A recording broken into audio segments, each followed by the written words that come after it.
بسم اللہ الرحمن الرحیم۔ حضرت لوط علیہ السلام کے والد ہاران کم سنی میں عالم ناسوت سے عالم عرفہ میں منتقل ہو گئے تھے۔ حضرت لوط علیہ السلام حضرت ابراہیم علیہ السلام کے بھتیجے تھے۔ حضرت ابراہیم علیہ السلام نے حضرت لوط علیہ السلام کو بیٹا بنا کر پالا پوسا تھا۔ حضرت لوط علیہ السلام کی جائے پیدائش عراق کا قدیم شہر اور ہے۔ یہی شہر حضرت ابراہیم علیہ السلام کا مسکن بھی تھا۔ حضرت لوط علیہ السلام مصر میں نبوت سے سرفراز ہوئے۔ حضرت لوط علیہ السلام کا رنگ سنہرا اور قد درمیانہ تھا، آنکھیں سیاہ اور بڑی تھیں، پیشہ زراعت اور کاشتکاری تھا۔ حضرت لوط علیہ السلام کے بہت سے معجزات ہیں۔ آپ جس وقت بارش کے لیے دعا کرتے تھے تو آسمان بادلوں سے بھر جاتا تھا اور خوب بارش ہوتی تھی۔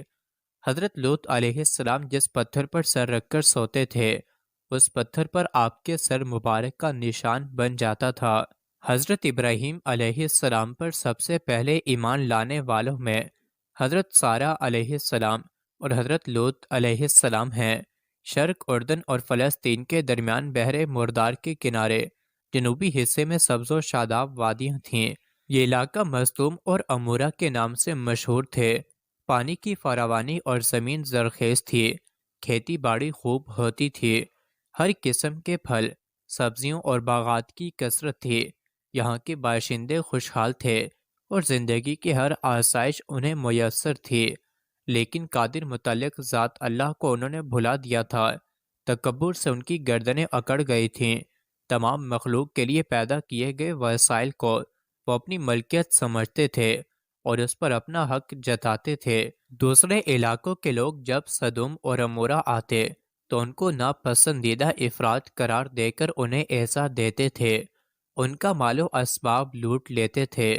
اللہ کے عطا کردہ وسائل کو اپنی محنت اور زار و بازو کا نتیجہ سمجھتے تھے۔ ابلیس انسان کا ازلی دشمن ہے، وہ ہر حال و کال میں انسان کو گمراہ کرنے کے لیے مستعد رہتا ہے۔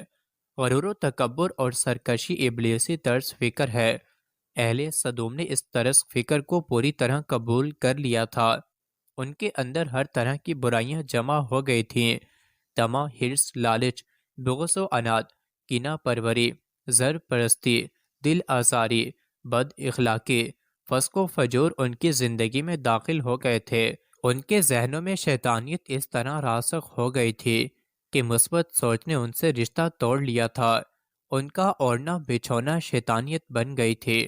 ذاتی منفعت و آسائش کے حصول میں دوسروں کو نقصان پہنچا کر لوگوں کی دل آزاری کرنا اہل سدوم کا محبوب مشغلہ تھا۔ اہل سدوم بڑی تیزی کے ساتھ گمراہی اور ذلت کے تاریک گڑھے میں گرتے چلے گئے۔ قوم اس انتہا تک پہنچ گئی تھی جس کے بعد عذاب الہی پکڑ لیتا ہے۔ کیا تم عورتوں کو چھوڑ کر مردوں کے پاس آتے ہو اور ڈاکے مارتے ہو اور اپنی مجالس میں ناپسندیدہ حرکتیں کرتے ہو؟ پھر یاد کرو جب اس نے اپنی قوم سے کہا، کیا تم ایسے بے حیا ہو گئے ہو کہ وہ فاحش کام کرتے ہو جو تم سے پہلے دنیا میں کسی نے نہیں کیا؟ تم عورتوں کو چھوڑ کر مردوں سے اپنی خواہش پوری کرتے ہو، نفسانی خواہشات کی تکمیل کے لیے۔ مردوں کا آپس میں اختلاط اس قوم کا دستور بن گیا تھا۔ خباثت اور بے حیائی عام ہو گئی تھی۔ حکمران، سردار، معززین شہر اور طبقہ روسا میں حیا سوز حرکتیں گھر گھر پھیل گئی تھیں۔ بھری محفلوں میں ناپسندیدہ عمل کر کے خوش ہوتے تھے۔ اللہ تعالیٰ نے حضرت لوط علیہ السلام کو اسی قوم کی طرف مبعوث کیا۔ آپ نے بے حیائیوں اور خباثتوں پر اہل سدوم کو ملامت کی اور بری باتوں سے بچنے کی نصیحت کی۔ قوم کو گمراہی اور ظلمت کے اندھیروں سے نکالنے کے لیے رب کائنات کی عطا کردہ نعمتوں کا شکر ادا کرنے اور شرافت اور پاکیزگی کے اعمال اپنانے کی ترغیب دی۔ اصلاح اور تزکیہ نفس کے لیے ہدایت و نصیحت کا ترغیبی پروگرام قوم پر بہت شاق گزرا۔ مٹی سے تخلیق پانے والے مظاہر کی کوشش نے ان کے حواس کو اپنی گرفت میں لے رکھا تھا۔ وہ بد مستی کی اس کیفیت سے نکلنا ہی نہیں چاہتے تھے۔ لوگ پند و نصاح کو عیش کوشی اور لذت کی راہ میں رکاوٹ تصور کرتے تھے۔ حضرت لوط علیہ السلام کو نفرت کی نگاہ سے دیکھتے تھے اور کچھ جواب نہ دیا۔ اس کی قوم نے مگر یہی کہا، نکالو ان کو اپنے شہر سے، یہ لوگ ستھرائی نہیں چاہتے۔ سدوم اور عمورہ کی سرزمین پر آباد سرکش گروہ نافرمانی اور اخلاق سوز کاموں پر مصر رہا۔ اللہ کے فرستادہ بندے حضرت لوط علیہ السلام نے اللہ تعالیٰ کی ناراضگی اور عذاب سے ڈرایا۔ قوم نے حضرت لوط علیہ السلام کا تمسخر اڑایا۔ نافرمان اقوام کا طرز عمل ہی یہ ہے کہ سرکشی ان کا وتیرہ بن جاتا ہے۔ بستی کے لوگ حضرت لوط علیہ السلام کو دیکھتے ہی آوازیں کستے، وہ عذاب کہاں ہے؟ اے لوط، ہمارے اعمال سے اگر تیرا خدا ناراض ہے تو وہ عذاب لا کر دکھا جس سے تو ہمیں ڈراتا ہے، وہ عذاب کہاں ہے؟ حضرت لوط علیہ السلام کو جب یقین ہو گیا کہ یہ لوگ ہدایت کی راہ اختیار نہیں کریں گے تو انہوں نے اللہ رب العزت کی بارگاہ میں استدعا کی، اے رب، مجھے مفسد لوگوں پر غالب کر۔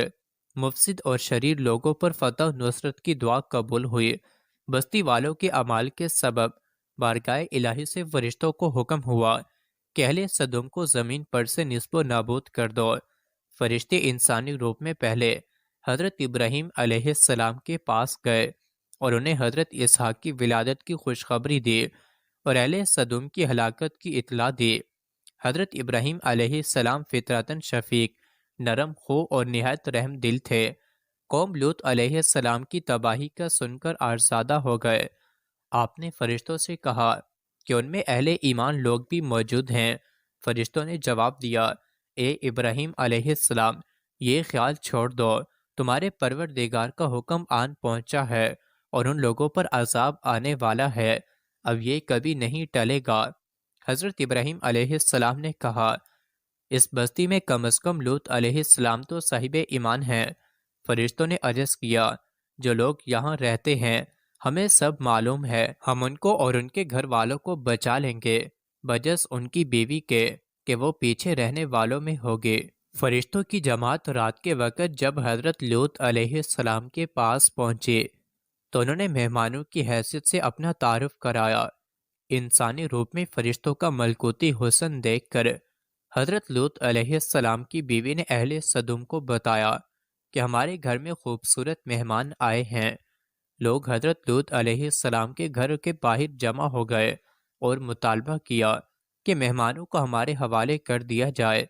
حضرت لوط علیہ السلام نے انہیں نصیحت کی اور اللہ کے عذاب سے ڈرایا، لیکن جنس زدہ قوم نے حضرت لوط علیہ السلام کی بات نہیں سنی۔ حضرت لوط علیہ السلام نے کہا، یہ میرے مہمان ہیں، مجھے رسوا نہ کرو، اللہ سے ڈرو اور مجھے بے آبرو نہ کرو۔ بے حیا، بے شرم اور تہذیب سے عاری قوم نے نصیحت سننے کے بجائے حضرت لوط علیہ السلام پر حملہ کر دیا، انہیں زد و کوب کیا۔ حضرت لوط علیہ السلام نے بارگاہ الہی میں دعا کی، اے میرے رب، مجھے اور میرے متعلقین کو ان کے برے کاموں سے نجات دے۔ قوم نے حضرت لوط علیہ السلام سے کہا کہ ہمارا راستہ چھوڑ دے۔ وہ کہنے لگے کہ یہ شخص ہمارے درمیان قیام کرنے آیا ہے اور اب حکومت جتاتا ہے، ہم تیرے ساتھ زیادہ بدسلوکی کریں گے۔ تب وہ اس مرد یعنی حضرت لوط علیہ السلام کو زد و کوب کرنے لگے اور نزدیک آئے تاکہ کواڑ توڑ ڈالیں، لیکن ان مردوں نے اپنے ہاتھ بڑھا کر حضرت لوط علیہ السلام کو اپنے پاس کھینچ لیا اور دروازہ بند کر دیا، اور ان مردوں کو جو گھروں کے باہر دروازے پر تھے اندھا کر دیا۔ سو وہ دروازہ ڈھونڈتے ڈھونڈتے تھک گئے اور انہی سے ان کے مہمانوں کو لینا چاہا تو ہم نے ان کی آنکھیں مٹا دیں۔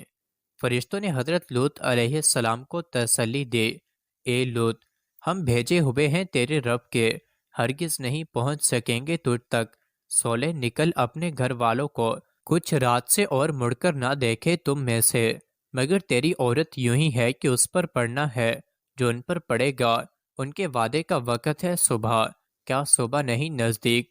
حضرت لوط علیہ السلام فرشتوں کی ہدایت کے مطابق اپنے متعلقین کے ہمراہ سدوم سے رات کے وقت نکل کر زغر نامی مقام پر پہنچ گئے۔ صبح کے نزدیک ایک ہولناک آواز بلند ہوئی اور اہل سدوم کے حواس معطل ہو گئے۔ آسمان سے ان کے اوپر کنکر اور پتھر برسائے گئے اور تمام بستیاں ان کے مکینوں سمیت الٹ دی گئی۔ حضرت لوط علیہ السلام اپنے ساتھیوں کے ہمراہ جس مقام پر موجود تھے وہ عذاب الہی سے محفوظ رہا۔